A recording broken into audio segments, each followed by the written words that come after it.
Bueno, tuve el placer de conocer recién a Marisol cuando ella lanzó uno de sus libros aquí en la universidad. Creo que esto debe tener un mes, mes y medio, ¿no? Recién. Entonces, ha sido una compañera muy amable, muy aperturada también al diálogo, ¿no? Intercultural. Ella es formada en Historia del Arte en la Universidad de Habana y en Cuba, ¿no? Tiene maestría en antropología social, ha estudiado en México, ¿no? Maestría, doctorado, ¿no? Y además ella es curadora y etnógrafa de movimientos artísticos independientes o alternativos, también podrían ser llamados así, ¿no? Como ella a veces sabe llamarlos, ¿no? Y claro, ha trabajado con temas vinculados a lo que solemos llamar semiótica visual, ¿no? Antropología estética, ¿no? Y también de colonialidad, ¿no? Crítica intercultural, ¿no? Crítica cultural. Ha publicado textos muy interesantes, incluso yo conversaba con Lua y ella ya conocía sus textos también, ¿no? Entonces ahí que estamos, ¿no? Ya estamos conectados sin saber, ¿no? Entonces, bienvenida, muchas gracias y estaré ahí con Adrián para que pasemos las diapositivas. No sé si prefieres con el control o también puedes avisarnos y nosotros pasamos. Sí, bienvenida y gracias por todo. Muchísimas gracias, querido Antonio, queridos compañeros de la vida, del esfuerzo, de la siembra, como diría aquí el Machi, ¿no? Me siento es eso, una sembradora de ideas colectivas, de visibilización, de prácticas que son tan ancestrales, ¿no? Como el tejer, el bordar, el generar el arte popular que ha sido de toda la vida parte de nuestras culturas y por ahí viene justamente mi gusanito de ideas que he tenido la suerte de tener el apoyo del grupo Piel Canela, al cual invito que me acompañen en esta parte de la mesa, porque para mí es bien importante que ellas estén también conmigo en este espacio que pues sí, como bien decía el Machi, a veces se vuelve más académico, institucional, entonces el lugar, ustedes saben, el lugar, el situado desde el cual trabajamos importa, así que gracias por acompañarme, compañeras. Les presento, aquí tenemos a Jenny Delgado, Susi Pérez y Jovita Lara. Ellas son el grupo Piel Canela, con el cual trabajamos este proyecto. Este proyecto tiene pues varias aristas. Voy a tratar de comentar algunas ahorita y esta charla va a tener una segunda parte que es la activación del taller, del altar, perdón, en el cual vamos a pedir también la incorporación de ustedes y sus ofrendas, a las cuales agradecemos mucho este detalle que han tenido. Entonces, bueno, inicio conversándoles, como ya habíamos ayer avanzado, ¿no? Con cómo surgió el grupo, pero ahora yo voy a tratarles un poquito de exponer la reflexión teórico-práctica, ¿no? O lo que yo le llamo este trabajo de puntografía, ¿no? En el sentido de todo lo que implica el cosido, ¿no? El coser, el bordar, ¿no? Que tenemos en cuenta la mano de cada una de estas mujeres que están bordando, el cuerpo, su cuerpo, ¿no? Que entra en juego, en contacto con las muñecas. Una de nuestras políticas, por ejemplo, es que cuando se vende alguna muñeca, le tomamos fotos, yo después les mando fotos a las compañeras para saber dónde se quedó, con quién se quedó. Y ellas igual, cuando terminan sus muñequitas, como sabe decir Jovita, y ya le preguntarán a ella misma, no, es mi muñequita, es como un parto, ¿no? Lo manejamos desde una propuesta de insurgencia de la ternura, recuperando también esta categoría tan bonita del Pato Guerrero, ¿no? De esta universidad mismo, que genera toda esta posibilidad de trabajo desde lo cotidiano, desde lo sutil, desde lo íntimo. Bueno, entonces tenemos como un antecedente justamente la propuesta de Helena Martins en Brasil, y eso es lo que hace posible de nuestra presentación en este contexto de encuentro, porque comencé yo a escuchar este trabajo de Helena en donde ella se basa en un imaginario. Tuve la suerte de conversar con ella y ella, vamos a verle más adelante en las diapositivas y sí, por favor, vamos a... Ya, entonces, la lana, el hilo, ¿no? Ha sido siempre, desde muchos años, ¿no? Un material energético de la producción textil de nuestras culturas ancestrales, ¿no? Incluso actualmente en Bolivia, la lana es una manera de curar de acuerdo al color, si es lana de borrego, si es lana de llama, si es lana de alpaca, ¿no? Y los yatiris en Bolivia, en el Alto, ¿no es cierto?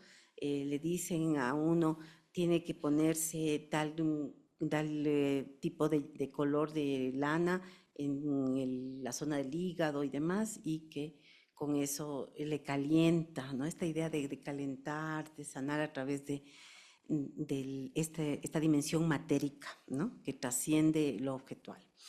Entonces, todos estos elementos entran en conexión con este tipo de trabajo y vamos a seguir. La segunda diapositiva, por favor. Ya. También existe un trabajo ritual de orden funerario, ¿no? En esta cimarronía, como le llamamos nosotros también a esta producción, y es que la estética es quizás una de las más creativos registros. Me voy a levantar porque no lo veo muy bien.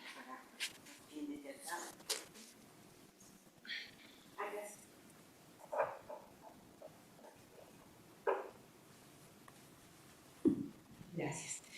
Entonces, la estética es quizás uno de los más creativos registros, ¿no?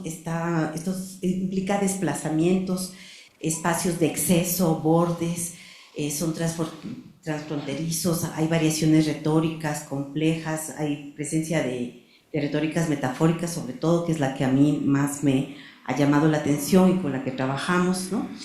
Hay la presencia siempre de un cuerpo comunitario, espiritual, de este sujeto colectivo, consciente e inconsciente, porque también tenemos que incorporar toda esta dimensión que forma parte de nuestra vida y cultura, ¿no? La sombra, lo inconsciente, estos despliegues, estos residuos, esta parte, ¿no? Que el bordado nos recuerda. Entonces, de esta manera nosotros hablamos de traducciones estéticas.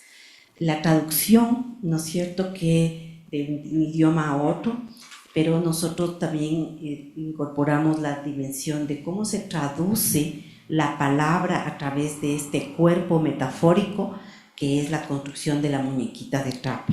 La muñequita que, como vemos, siempre ha estado presente en nuestras culturas. Entonces son campos epistémicos de investigación inter y transdisciplinaria que entran en juego, y desde la complejidad, pues evidencian el eje de comunicación simbólica, ¿no? Cuya producción de sentido es aplicable a cualquier expresión cultural. Desde ahí nos posicionamos teóricamente y de ahí viene esta idea de hablar de la estética ritual cimarrona. Seguimos.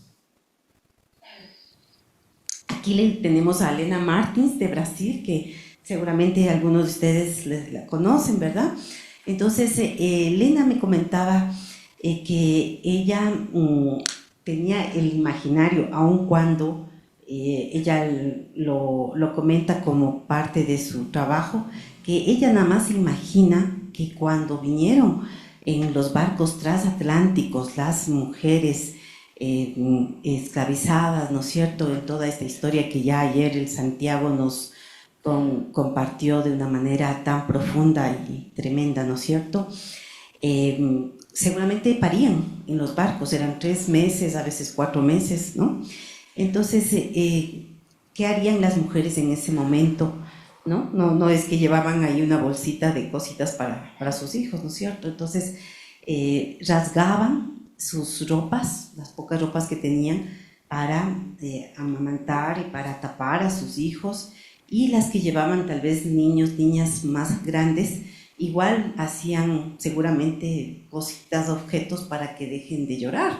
Entonces tal vez hacían una especie de muñequitas de trapo, ¿no?, en todo ese proceso. Entonces, desde esta reflexión de lógica, ¿no?, de lógica de maternaje, ella comienza a desarrollar estas muñequitas de trapo con una dimensión política, simbólica, ¿no? Entonces, yo comparto este proceso y con las compañeras Piel Canela les digo, bueno, podemos recuperar estas muñequitas que también hay en Guatemala, ¿no?, desde la parte indígena, pero que aquí le tenemos a una Abayomi, ¿no?, el presente que les comentaba, ¿no?, el presente que significa Abayomi. Y comenzaron a salir estas pequeñas muñequitas. Esta fue la primera muñeca que hicieron las compañeras, así de pequeñita, como ven, y después fueron creciendo y ya las tenemos aquí ya en el formato que las compañeras se sienten cómodas en la elaboración de estas historias. Como ya les comentaba ayer Susi, ¿no?, la idea de recuperar el modo de vestimenta de las compañeras y compañeros del Valle del Chota fue lo que motivó también a este proceso. Seguimos.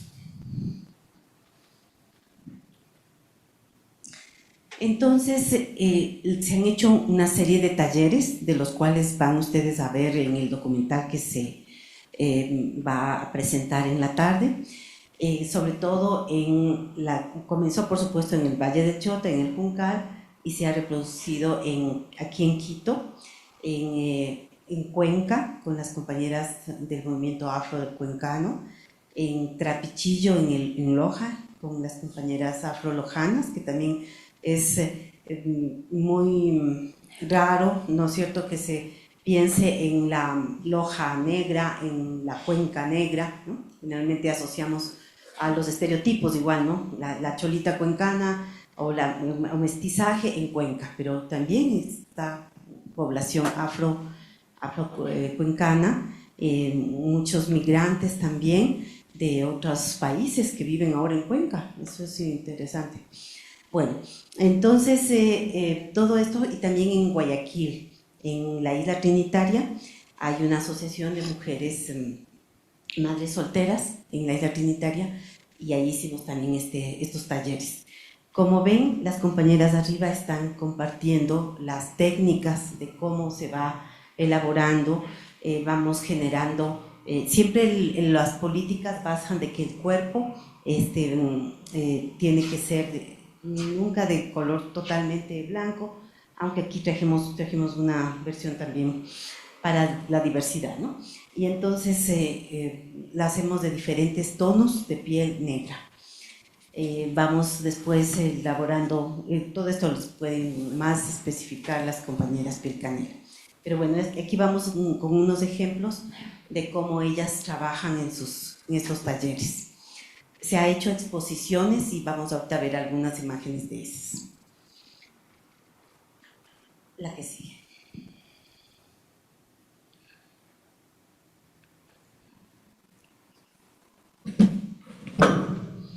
Ajá. Aquí, por ejemplo, tenemos una exposición que hicimos en el Museo Chahuachimbana, en Cuenca, ¿no? Aquí está Mamayama, que es la fundadora del movimiento Afro Libre de la SUAY. Esto fue en el 2017, y en ese momento estaba la historia de Berta Cáceres, no sé si la ubican, esta mujer que defendió tanto el agua, el río Guadalquivir allá en Honduras, y había sido asesinada por su lucha por el agua, ¿no?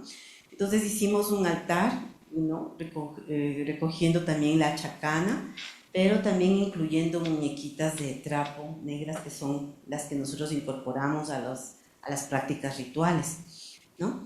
Y colocamos en una tutuma el detalle del altar a Berta Cáceres. ¿Seguimos?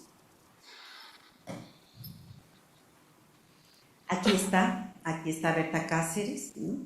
La luchadora del agua, y ahí está este fue uno de los primeros altares que comenzamos a hacer como homenaje a ciertas mujeres libertarias, luchadoras, defensoras, como en este caso del agua. Entonces hemos trabajado, y bueno, hay algunos artículos ya publicados sobre cómo a través de este tipo de altar se narra, ¿no? Se habla, el altar habla, pero con otro tipo de voces. Y en estas voces están los elementos de la naturaleza, están las muñequitas como traductoras, de alguna manera ventriculares, de este tipo de habla, ¿no? Entonces es un modo alternativo de comunicación, es una lengua diferente, es un lenguaje simbólico, pero que interpela, ¿no? Desde el asombro, desde lo simbólico, desde la sensibilidad, ¿no? a reflexionar sobre ejercicios de violencia tan fuertes como los que implican estas historias de vida de mujeres luchadoras. Seguimos. Aquí está otro de los altares que colocamos en esa ocasión. Este es en honor a las deidades yorubás, ¿no? Que me imagino en Bahía debe ser una cosa increíble, ¿no? Pero nosotros humildemente colocamos altar a cada una de las deidades, ¿no? El Eguá, Shango, Obatalá, en fin, a cada una de las deidades. Y es importante también mencionar que para nuestro colectivo son formas también de aprendizaje, son unas pedagogías de lo cotidiano desde el taller, ¿no?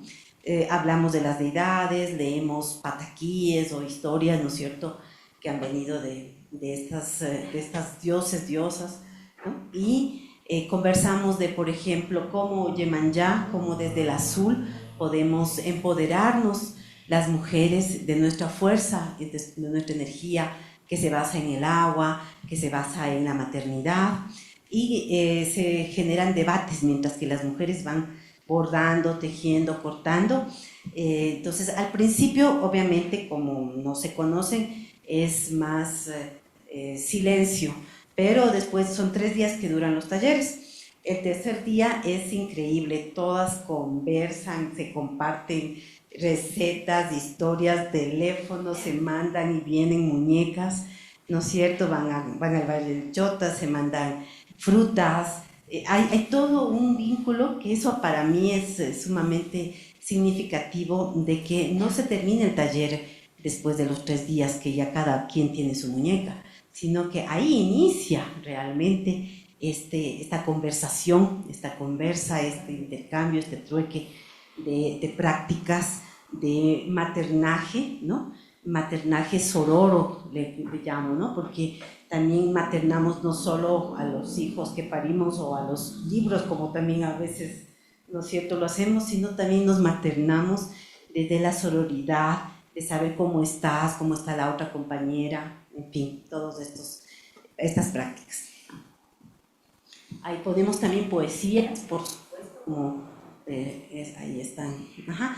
Esta fue una experiencia que tuve cuando estuve en Berkeley haciendo esta investigación, y había sucedido, como ven, utilizamos siempre las coyunturas que van pasando. Entonces se supo del asesinato a Marielle Franco, ¿no? Marielle Franco, que fue esta luchadora de las favelas brasileñas de Río de Janeiro, quien es asesinada pues cruelmente, ¿no?, de una manera terrible, y se estaba escuchando en la universidad los estudiantes, sobre todo brasileños, hablando de esto. Entonces nos reunimos con los compas y se hizo este altar en la entrada, en la entrada principal de la Universidad de Berkeley, con algunos de los elementos. Ahí representamos a la hija de Mariel, y algunos aspectos que vamos encontrando en la biografía. Como ven, es una ritualización contemporánea, no la manejamos como un ritual ancestral de estilo así más específico. No sé si me escuchan. Sí. Entonces, depende cómo se dé el performance. O sea, no es que tenemos un guión específico por cumplir, sino depende de lo que la gente quiera, obsequie, se escriben cartas. Aquí hubo bastante escritura de la gente con respecto a lo que sentía frente a lo que había pasado, y después hizo una hoguera en la universidad y se prendió fuego, ¿no? Frente a todo esto que había pasado. Entonces son cosas que vienen a tener esta paradoja, y esto es lo interesante a nivel de reflexión, ¿no? Por un lado, la muñeca de trapo, pues podríamos manejar, ay, pues es un juego, ¿no? Pero puede llegar a ser tan serio como de esta manera hablar de historias que de otra manera pues entran dentro de estructuras más hegemónicas. Seguimos. Otro de los homenajes que se hizo también en Berkeley fue a la historia de Sarah Bartman, esta primera mujer Khoikhoi que llega a Francia, ¿no es cierto?, en este ejercicio de poder científico, ¿no?, que hacen, que a ella le compran, ¿no?, le ponen a trabajar en esta idea de los gabinetes de ciencia, ¿no?, viendo su cuerpo diferente, alternativo, ¿no? Y eso fue una violencia sumamente tremenda porque, de nuevo, ¿no?, la institución, ciencia, violentando a una mujer como esta, ¿no? Entonces, ahí representamos algunos elementos. Se hizo el 3 de noviembre en Berkeley, Departamento de Estudios Afroamericanos. Seguimos, no sé si hay algún otro altar, porque yo quisiera ahorita ya entrar a conversación. Sí, seguimos. No, a ver. Si ustedes van, y esperemos que en algún rato puedan hacerlo, al Juncal, en la iglesia de ahí tenemos una imagen de la Virgen Negra del Juncal, y aquí la vamos a homenajear, y colocamos en imágenes a Natán, Jonatás, todas estas mujeres esclavizadas que también formaron parte de la lucha por la independencia del Ecuador. Inclusive hay registros, ¿no?, cartas en donde se evidencia que gracias a que habían escuchado en una casa, en la Casa Bolívar, que le iban a hacer una emboscada a Simón Bolívar, y ella le cuenta a su amita, como le decía, ¿no?, en esa época, y ella va a la sala donde estaba Bolívar conversando con su tropa, y le da un beso que él nos esperaba. Él entiende que algo está pasando y sale por la cocina, y de esa manera Jonatás libra de la muerte a Simón Bolívar. Por ejemplo, miren, son cosas tan significativas, tan importantes, que sin embargo no se evidencia la importancia de Jonatás, por ejemplo, como otra de las heroínas de la independencia del Ecuador, ¿no? Siempre se habla que eran parte del grupo que acompañaba a Manuela, pero poco se explicita tal importancia. Seguimos. Entonces, aquí nada más les voy a hablar un poquito de lo que decía Antonio con respecto a mi lectura semiótica. Yo creo que aquí hay todo un trabajo de política, de sentido metafórico complejo detrás de estas narrativas, ¿no? Entonces, pienso que lo primero, muchas gracias, sí. El tocar una muñeca, tiene, a mi modo de ver, también una dimensión erótica, ¿no? El erotismo, como sabemos, y más desde Audre Lorde, ¿no es cierto?, es una política y trasciende, obviamente, la sexualidad, así que el contacto, el tocar, el producir, el sentir una muñeca, un cuerpo metafórico como esto, nos interpela a la dimensión erótica metafórica, ¿no? Entonces, hay una llegada abductiva, es decir, intuitiva, otra lógica que no pasa por la razón, pasa por el sentir, el tocar. Entonces, ahí estamos accediendo a una dimensión icónica, el icono, pero desde este tipo de discurso, interdiscurso.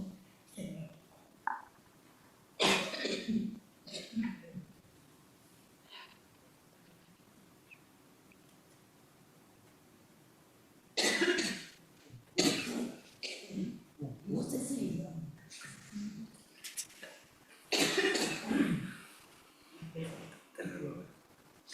pueden alguien ayudarme a leer. Configuración metafórica desde la duda.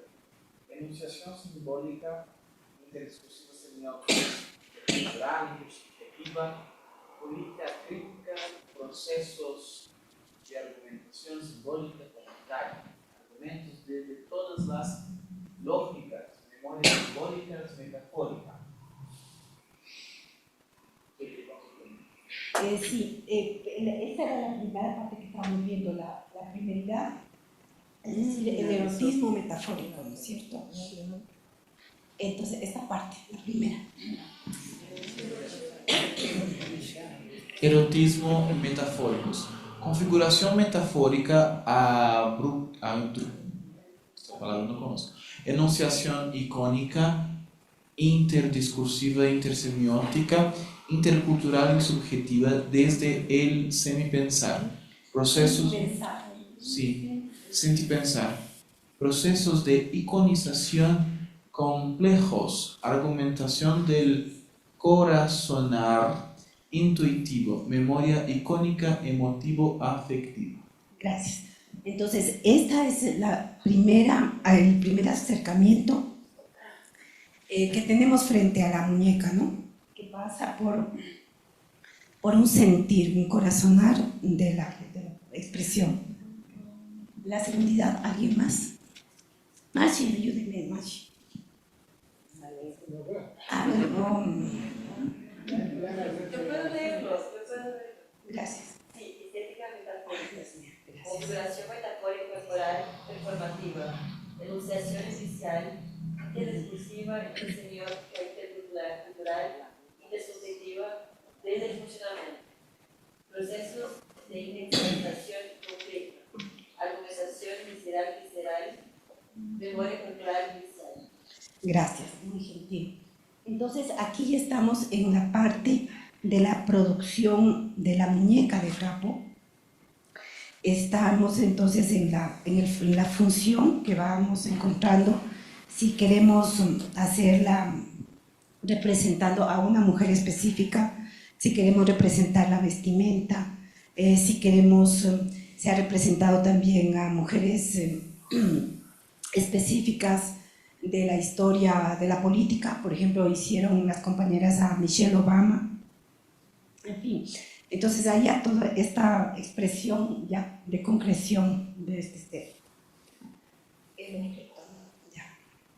Y el tercero, la ética metafórica, por favor.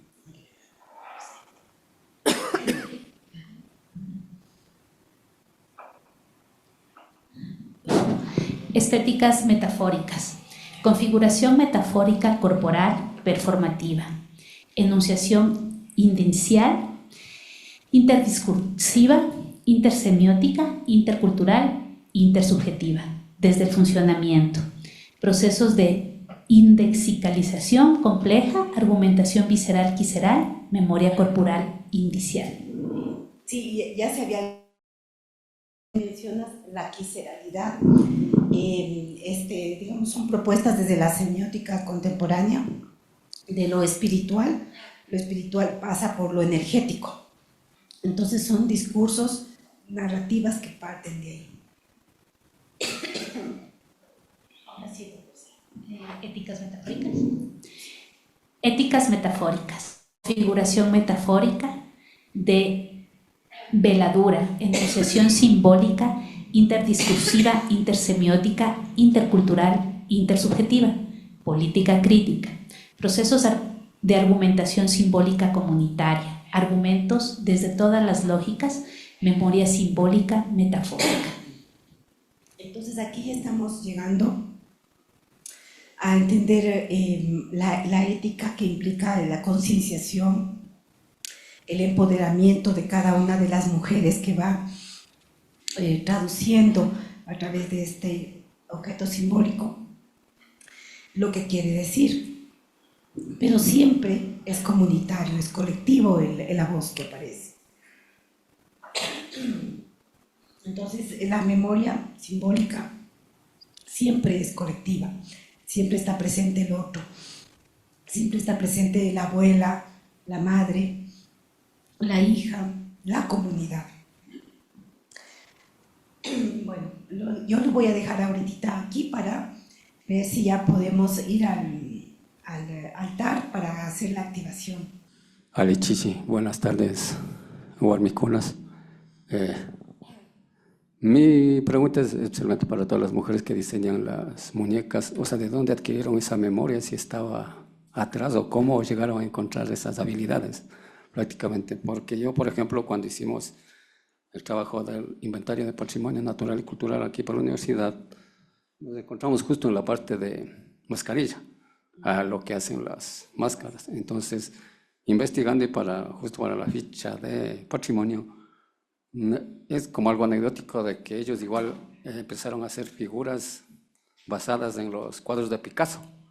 Y nosotros era, ¿cómo así? Pues ustedes, ¿de dónde se inspiraron? Entonces el rato de hacer la pregunta era que respondieron que nosotros por ahí llegamos a leer en tal periódico a un tal Picasso. Entonces desde ahí ya empezaron a hacer los otros parecidos a los cuadros de Picasso y es muy enriquecedor toda esa zona. Muchas gracias. Ashe. Gracias. Sí, bueno, digamos, esto estaría ubicado dentro de lo que Darcy Ribeiro hablaba del pueblo nuevo, ¿no? Aquí se está creando una etnoestética nueva a partir de una historia africana, una historia caribeña que vive, ¿no? Una cultura viva.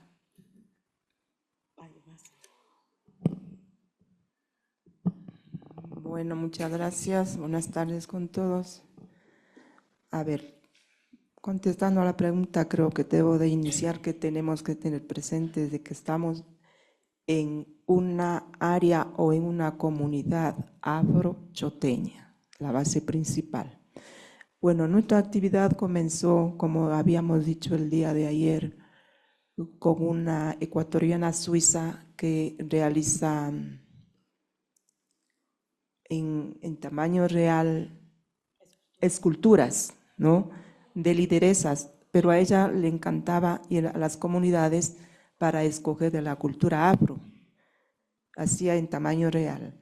Y nosotros por ahí, no sé por qué, estuvimos en el Centro Cultural del Juncal, ella nos miró y se acercó y nos dijo que quisieran trabajar conmigo, sin saber qué, nosotros simplemente contestamos sí.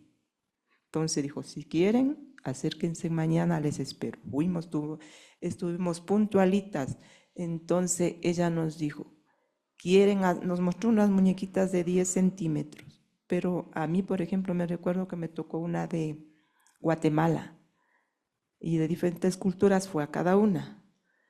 Y dijo, pero yo quiero que me trabajen muñequitas de la cultura de aquí, o sea, muñecas negras. No, nunca habíamos hecho eso y no sabíamos ni cómo comenzar. Ella simplemente nos entregó la muñequita y nos dijo, ustedes verán cómo la hacen. Entonces, ahí empezó nuestra inquietud, nuestra creatividad, y la realizamos la muñeca negra. En un principio fue con el alambre negro de luz que fue desechado, ya, con el alambre de luz negro que simulaba los bracitos, a las piernas, y la cara lógicamente le hacíamos con una telita negra. Ya, a medida que fue pasando el tiempo, nosotros fuimos aumentándole en su medida, fueron de 12 centímetros, de 25, de 30 y hasta que nos quedamos en este tamaño que son de los 40 centímetros. Y lógicamente nosotros como, bueno, yo hablo por mí, no soy una mestiza de raza, de sangre, pero como toda mi vida he vivido en el Juncal, yo de corazón sí me considero una afrochoteña. Entonces, como les digo, he vivido toda mi vida y yo he ido viendo cómo es la cultura de ahí. Y como la muñeca va dirigida precisamente a su vestimenta, entonces lógicamente nosotros hemos visto cómo vestía la mujer antes, que en la actualidad ya no utiliza esta vestimenta, que es la vestimenta ancestral de la mujer afrochoteña. Y pues, como decimos, con el tiempo que va avanzando, la cultura de alguna forma se va quedando, y está ahora lo que sabemos, lo moderno, lo que ha influenciado de la capital, de la ciudad, del extranjero. Pero nosotras, por lo menos a través de las muñequitas, hemos querido mantener esta cultura de la vestimenta de la mujer afrochoteña para que miren los hijos, los niños, los jóvenes, cómo se vestían sus mamás, sus abuelitas. Ese es uno de los objetivos por lo cual nosotras las 3 mujeres elaboramos estas muñecas. Pero también va muy a fondo lo que viene explicando Marisol. Tendríamos muchos objetivos por los cuales elaboramos las muñequitas, pero debido al tiempo y porque las compañeras también tienen que decir lo suyo, yo hasta ahí me quedo. Gracias.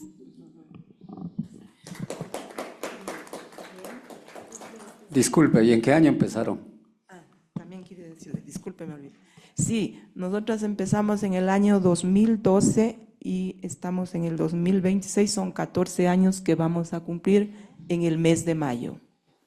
Realmente comenzamos cuando inició el diseño, con el diseño de la afrodescendencia, porque como les comentaba ayer, sacamos con Alistair un financiamiento del Ministerio para ir a representar a La Habana, en UNASUR.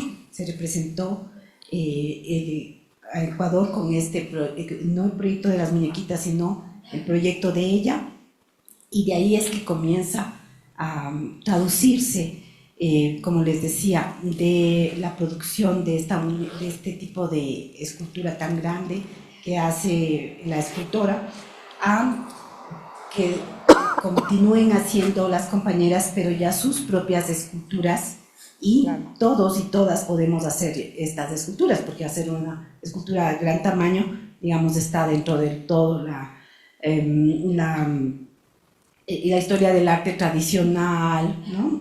En fin, pero esta producción es una invitación a que cada uno de nosotros, ¿no? Hombres, mujeres, diversidades, podemos hacer nuestra propia muñeca o muñeco y representar y traducir y tener este diálogo ventricular con nosotros, con nuestras subjetividades, pero también con otras culturas, con otras historias, con otras mujeres. No sé si tú quieres hablar algo. La pregunta que le hace. ¿O Jenny? Antes que le pregunten, digan breve de la muñeca que hizo. Bueno, yo soy de pocas palabras, no hablo mucho. Bueno, muy buenas tardes con todos. En cuanto de las muñequitas, solo que podía decirles que son únicas. Y únicas les digo porque hay veces que me dicen, hágale una a sí mismo, como esta me encanta, porque veces de la misma quieren 2 personas, siempre dicen, hágame igualita. Entonces, por más que se quiera, se le puede hacer el mismo vestuario, pero el físico ya no sale la misma. Por eso se les dice, son únicas. Y en cuanto al vestuario, en verdad, rescatando el traje típico que hoy ya no se ponen, hay pocas abuelas que todavía se ponen el plixado, el encarrujado y el de tablón, pero, y el delantalcito que se ponen, hay pocas. Pero ahorita, hoy en este tiempo, no está tan perdido porque hacen en la danza el baile de la bomba y ahí se utiliza ese vestuario con el peinado y las blusitas, y las falditas y el delantal. Eso es todo.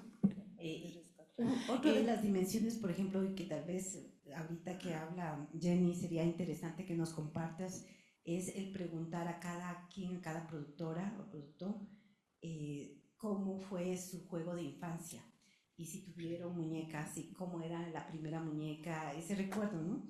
Y entonces, por ejemplo, Jenny tiene una historia muy interesante. Tenía una muñequita, tenía 2 muñequitas.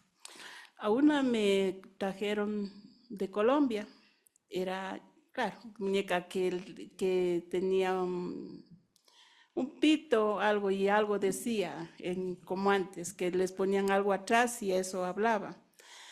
Esa muñeca no me gustaba. Decían que es linda todo, pero no, o sea, no sé, no me gustaba, sería el color o qué será. Pero total que mi abuela me hizo hacer en Otavalo con la tela del anaco, de allá, que es lo que se ponen los anacos, me hizo hacer una muñequita negra. Y yo con esa muñeca yo dormía, jugaba y todo. Y salió embarazada una prima. Entonces yo jugaba a la mamá y todo, ¿no? Y mi papá ya vio que la prima salió embarazada y yo jugaba que era mamá de la muñequita. Mi papá me quitó.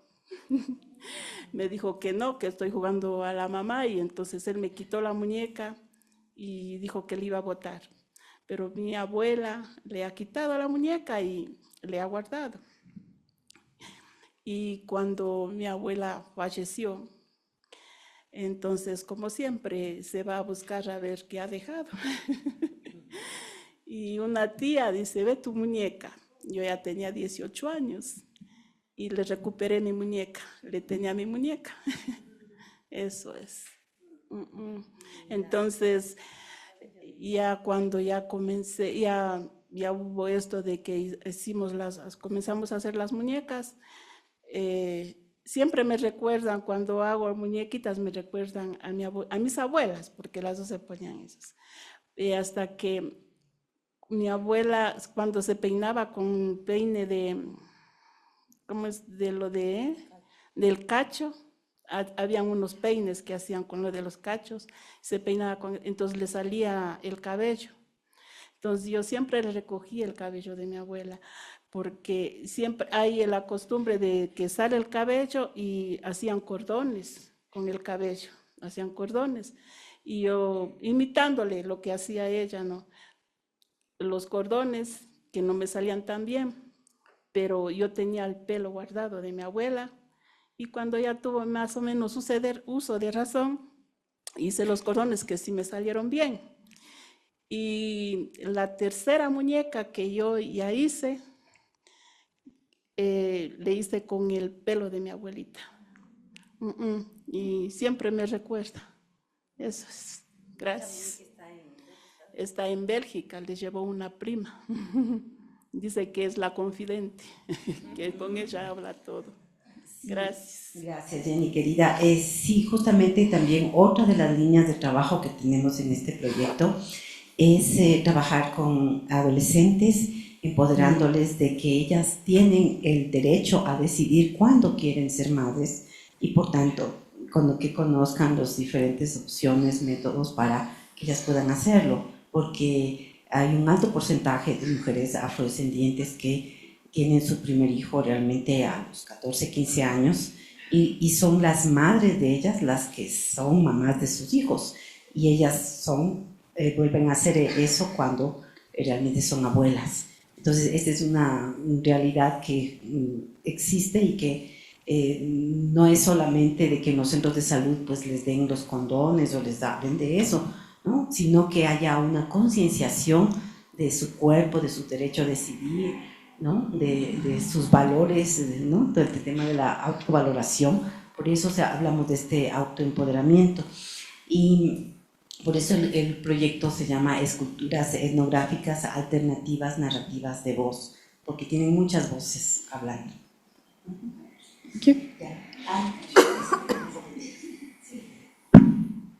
Muy buenas tardes. Voy a contar un poquito por qué me gusta hacer las muñecas.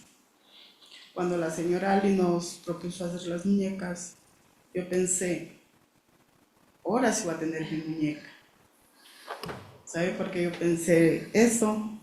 Porque yo en mi niñez nunca tuve una muñeca. Y yo me puse un reto. La primera muñeca va a ser mía. Por eso digo, son mías. Mis muñecas son parte de mi familia. Son partes de mi vida. Por eso yo digo, hasta cuando Diosito me tenga, voy a hacer muñecas.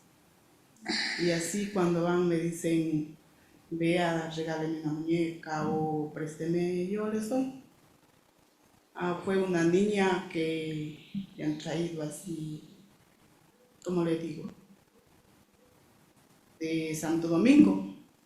Y una prima que vive en Garra le ha dicho que pregunte por Jovita y llegó. Y la niña dice que ha visto una muñeca ¿cómo se dice? En una revista. Llegó y decía que le dé esa muñeca. Le dije que esa muñeca ya no hay, que se fue a Bélgica. Y le hice de entrar a la casa y le dije que escoja la que ella quiere. Y lloraba la niña. Era una discapacidad. Y de ahí le saca las muñecas y escogió. Y ahí me dijo, ¿puedo llevarme eso? Sí, le dije. Sí. Y ahí me dijo, ¿cuánto cuesta? Nada. Y la niña se fue con la muñeca. Ahí recordé yo que yo nunca tuve una muñeca y nunca nadie me dio una muñeca. Por eso ahora yo tengo bastantes muñecas. Muchas gracias. Y a todas estas muñecas negras menos, ¿no? O sea, tal vez sí accedían, ¿no? O acceden a muñecas, pero las de estilo blanco, mestizo, Barbies, etc. Entonces, este tipo de... Queremos, obviamente, y ojalá que este emprendimiento pudiese estar presente en diferentes espacios, ¿no? del Ecuador o en otros lugares. Ya hemos llegado en New Jersey, tuvimos la suerte de ganar el primer premio de práctica de taller de muñequería en un evento que hubo allá. También han llegado a México, en La Habana, por supuesto, y en Europa han estado en Bulgaria, en Bélgica, España. O sea, vamos recorriendo por esta idea cimarrona, nómada del proyecto. Bueno, entonces yo creo que con todo este contexto vamos a hacer la activación de este altar que hemos hecho con mucho cariño las compañeras y yo, y que ustedes también, al traer su ofrenda para el altar, les agradecemos muchísimo para poder generar esta colectividad de deseos de inclusión, de diversidad, de interculturalidad crítica, desde otras lógicas, otras expresiones como estas, ¿no? Que hablamos desde lenguajes alternativos, inclusivos y políticas de equidad. Gracias, Marisol. Bueno, un aplauso, ¿no? Para el grupo, ¿no? Entonces, en este momento vamos a pasar la palabra a Carol también, quiere hacer su comentario, pero será esta activación del altar, entonces invitamos también, podemos invitar a todos que traigan sus aportes, ¿no? Al altar, ¿no? Entonces sí, Carol tiene un comentario.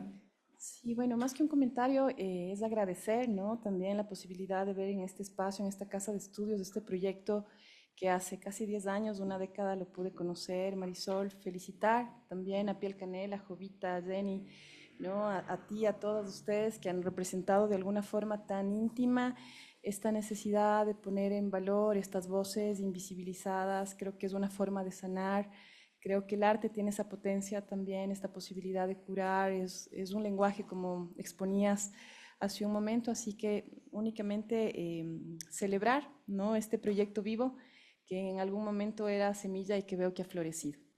Gracias. Sí, aquí Carol es especialmente cercana a nosotros porque cuando sacamos un apoyo económico para poder hacer este nomadismo de talleres que hemos comentado en diferentes lugares, Carol estaba al frente del Instituto del Funcultura y pudimos, también ella conocía todo el esfuerzo, la lucha por conseguir que esto vaya caminando, ¿no? En este camino nómada que hacemos. Muchas gracias, Carol.